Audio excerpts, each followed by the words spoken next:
Hello YouTube, it's Lilith the Star, and today we are going to do a unboxing video. Well, no, not unboxing, sorry, I've already done that bit. We are going to do a setup video, and I'm going to show you how you would set up a game. The first one we are going to set up for is the tutorial mission, and I'm going to show you how you'd set up for that. And hopefully how we're going to get it ready to play a game, and also means I can explain some of the I do apologise, I have a new microphone, and you will probably hear the girls at some point because they have decided, as always, the camera has come out, they no longer need to be asleep. So first things first, you want to take everything out of the box.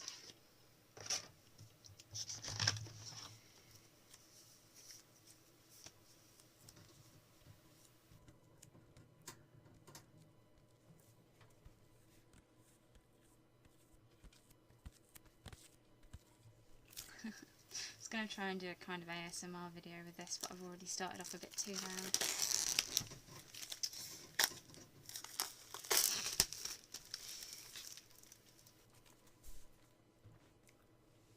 Still, I do hope that this microphone will help. Please tell me if you think the sound quality is a lot better, because that will be most helpful. Now, okay, first thing you need to do is pick which one you're doing. So as we said, we are doing the tutorial, just so I can show you. We need panels 1B and 2B, and this is panel 1B. Really sorry guys. And we put it that way. There we go. And we need panel 2B, which is this one.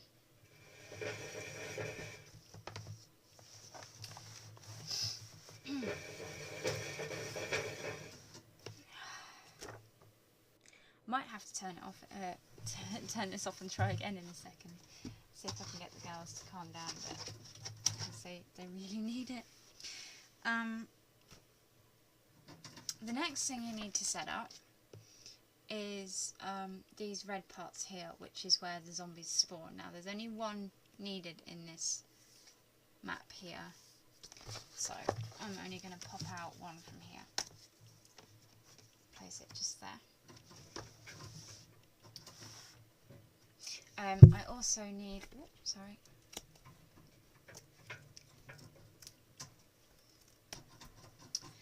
one red objective marker token, which will go in this room here, and this is what the survivors are aiming to get to. I will also need 2 door tiles. Whoopsie. Okay, and that goes one there, yep, and one there. Okay. The other thing that I will need, definitely 100%, are these. These are noise tokens. So I'm going to pop all of those out of their protective casing. I am actually going to have to come up with some much better storage ideas for these, because they are not always going to stay in here. My colleagues that have bought this box set have had the same problem, the same issue, and as you can, I'm just going to show you. Once the objective tokens are out, that I mean, I've managed to get them back in somehow, but slightest knock, they fall back out, unlike all the other bits. So you kind of need to, I am looking at storage solutions for this. My manager has a wonderful one. The other thing I will definitely need is, this is the first player token. Now I'll explain how that works in a moment. Put that there for now.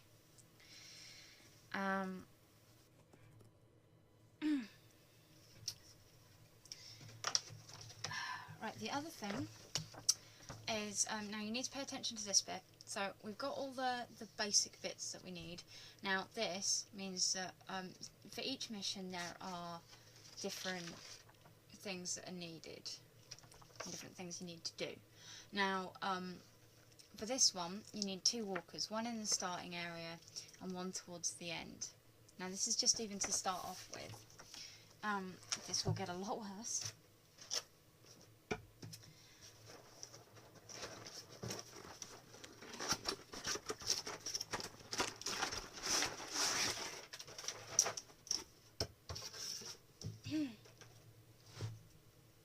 So we start with one here and one up here.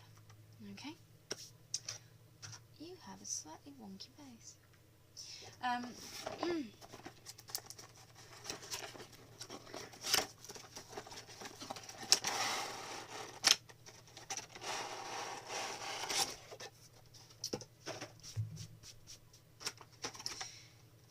Next thing, we're going to be using all of these characters just to give you a taster.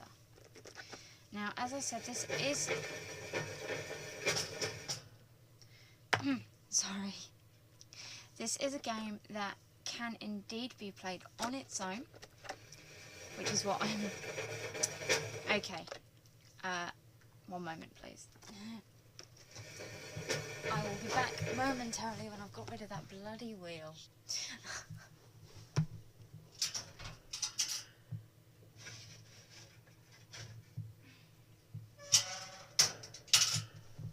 Okay. Anyway. Right, welcome back. Sorry about that. I've moved the wheel, so I'm not taking it out because I took it out for them last night. So I've just moved it. It might move back, but I will try my best to keep that to a minimum. Okay, so as I said, it can be played single player. It can be played with everybody all together, all your friends and family. I've been playing this one with my colleagues. We've been using it as a team building exercise. It's actually been really, really good and very, very useful. So yeah. So these are your sheets that come with it. Each character has their own sheet and their own special ability. Or abilities in this case. They are all incredibly useful in their own right. I prefer to play Amy. Who's this character here? Not just because I'm a woman and I'm a feminist or any kind of that crap.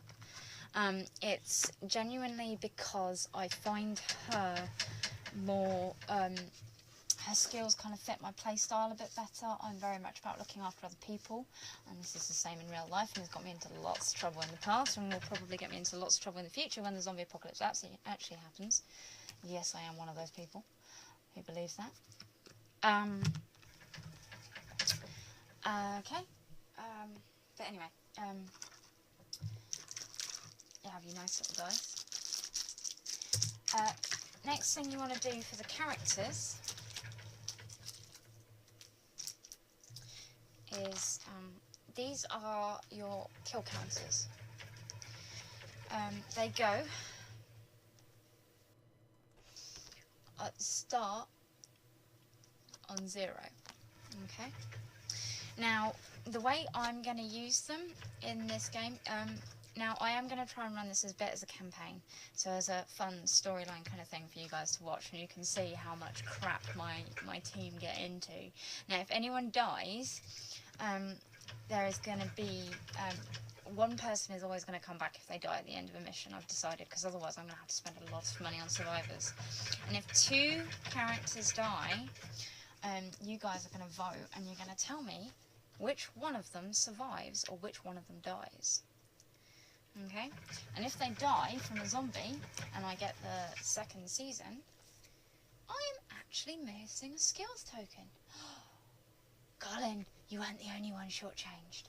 Right, so I'm missing a skills token, so we're going to have to kind of sort Wanda's one out at a later date. Okay. So, as I was saying, each character has a special ability.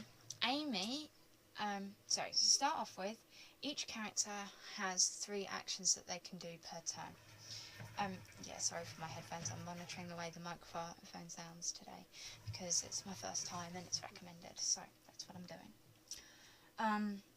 Anyway, each character has 3 actions which they can do, so they can attack, move, search, open doors, and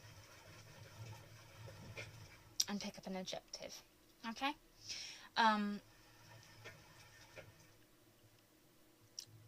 But each character has something different that they can do. For example, Amy has a free move. So she essentially, as long as she can move, which there are certain situations which I will tell you very soon, when they can't move. Okay? If she can move, she gets a free move, which means she gets 4 actions per turn, technically. Josh has the slippery skill. Now, this is what I was meant about us covering it later. This zombie here, okay? Say he's in the same room as, well, I've just shown you Amy. Amy can't directly leave that room because she's got to essentially fight off the zombie and stop it eating her. So it takes 2 of her actions to get out of there. And it's 1 extra action per zombie. So, if both of them were in there, it would take all 3 of her actions to get into that room there. If, however, there was any more than 2 zombies in a location and you're still on blue, you can't leave. You've got to kill some of them. Not so for this character. Josh can run away from zombies. Okay. Doug, the office worker, has something called matching sets. Now, I haven't opened these yet to show you. Oh. So I will do so now. There are 2 sets of cards in here, which also need to be set up and shuffled. But I will do that in a moment. Okay? As you can see, there are cards. There are lots and lots of cards. Now, I'm not going to shuffle them just yet because I need to actually sort some of these out for the characters, and I'll show you that in a second. Okay, cool. If they have that little symbol there on there, Doug, if he draws that in a search action, can go through the entire deck until he finds another one of those. So if he picks up that sawed-off shotgun, he gets another sawn-off shotgun that he can then either keep or hand to another survivor. Quite a useful skill, but none of my team at work really like using him or using him at all, especially now we've got Series 2 survivors. Ned is very similar to Amy. He gets a free search action. Now, you can only search a room when there is no zombies in the room. So if there's a zombie like that and you're in the same room, that was actually Ned. I'm quite surprised. I don't normally get that out so quick. So if Ned's in the same room as a zombie... Oh, no, wait. I found it. Sorry, I shouldn't be as excited. He can't search that room, so he doesn't get to use his free search. But if there's no zombies in there, he can search, and he gets 4 actions, like Amy. Phil is an ex-police officer, and he starts with a pistol, which is awesome, because it means he can do an awful lot of ass-kicking for you really early on in the game. And Wanda moves... Sorry, my Facebook's going off. 2 zones per move action. Now, normally, for someone like Amy, that is a move action. So that's one of your 3 actions. For Wanda, 1, 2, if that door's open, that is your 2 moves. That's 1 move for her, whereas for Amy that would be 2. Okay. Now, if you're wondering how characters move, each room that you see with doors counts as 1 move space. In these sections here, each area between these 2 white lines is considered 1 section, which means that that's where your character move to, so that to there would be 1, and that to there would be 2, okay, for example. What else? Having melee weapons is better for you than having pistols, because you can and probably will shoot your friends at some point. Now, okay, first things first, I need to find out the wounded cards. Here are my wounded cards. Okay? We might not get to them, because I don't know, I haven't played this one and had anyone die yet. Then again, I haven't had anyone get very far, hit very much on the tutorial. Okay, so you start off, you have to go through here and take out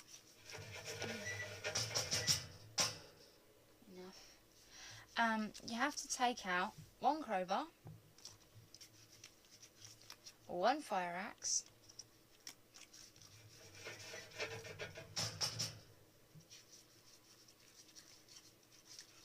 and one pistol. So that's 3. And then for any extra players you have, so we've got all 6, you have to take out a frying pan.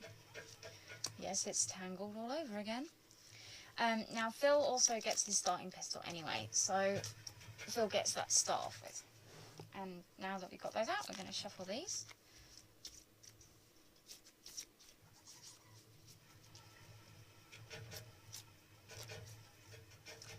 And these are your equipment cards, and they can also be your loot cards and all sorts of other things and bits and pieces that you can find during your turns. Okay.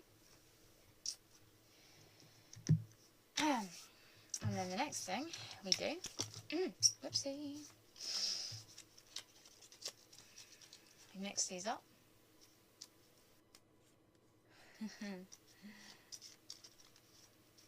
And Amy gets a pan. Whoa. I need to remove the rulebook. I do apologise, guys. Okay, so Josh is getting a pistol. Ned is getting a crowbar. Wanderer is getting a fire axe. Phil gets a pan. And Doug also gets a pan. Okay, cool. Right, that's that bit. The next bit that you will see that I have done, let me just nudge that over a little bit so you can see a bit better. Each character, Amy's all the way over here. Oh dear, I need more space. Let's get Wanderer out for you. There are 5 item slots you can have. You can never carry more than 5 items, and if a zombie bites you, they take one of your items and give you a wound card, which means that you can carry less. A survivor can only take... Oh, sorry, I'm really sorry about that, guys. A survivor can only take 2 wounds before they are dead.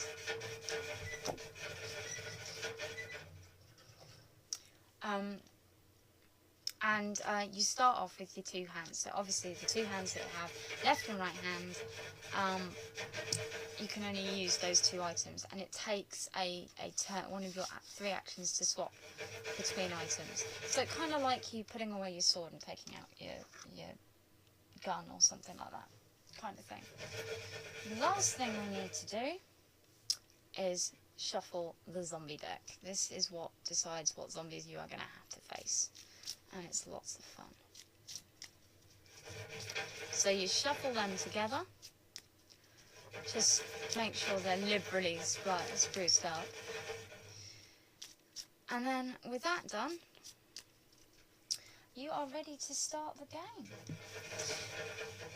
Now, the girls have fully woken up, so unfortunately I am going to have to call it here, but the next video will be of me playing this tutorial to give you a kind of idea and to start us off on our roleplay adventure with the Zombicide Zombie Squad.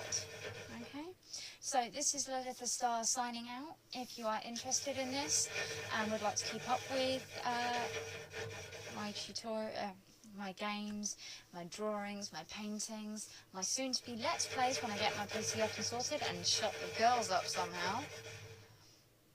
They heard. Then I'll be doing those, okay?